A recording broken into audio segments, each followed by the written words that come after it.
શરૂઆતમાં સેવાલિયા ખાતેના રેલવે સ્ટેશનમાં આવેલ હરિભક્તોએ મિની પાવાગઢ બનાવ્યું। ઠાસરા તાલુકાના ધારાસભ્ય યોગેન્દ્રસિંહ પરમાર ઉપસ્થિત રહી કાર્યક્રમને સફળ બનાવ્યો હતો।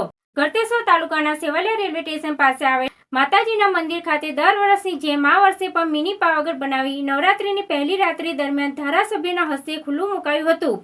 સૌપ્રથમ દિવ્ય જ્યોત કરીને મિની પાવાગઢને ખુલ્લું મુકાયું હતું। આ મિની પાવાગઢ ખાતે એક અનેરી ગુફા પણ બનાવી છે। અહીં મિની પાવાગઢના દર્શન લોકોએ કર્યા હતા। આ શુભ પ્રસંગે ઠાસરાના ધારાસભ્ય યોગેન્દ્રસિંહ પરમાર, સેવાલિયા રેલવે સ્ટાફના પોલીસ જવાનો, અધિકારીઓ, સેવાલિયા બજારના બીજેપીના મહામંત્રી રીટાબેન ઓઝા, ખેડા જિલ્લાના પંચાયતના સભ્ય દીપેનભાઈ પટેલ, જાણીતા માનીતા પત્રકાર કિરણભાઈ શાહ સહિત અનેક કાર્યકરો આગેવાનો ઉપસ્થિત રહ્યા હતા।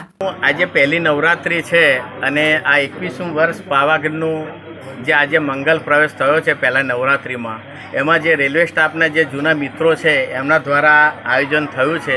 એમાં રેલવે કોલોની તેમજ બજારના સહકારથી એવા મિત્રોને સહકાર આપ્યો છે કે આ પાવાગઢ તમે જોઈ રહ્યો છો કે આ 21મો મંગલ પ્રવેશનું સારું એવું ઉત્સવ અને પાવાગઢનું આયોજન કર્યું છે।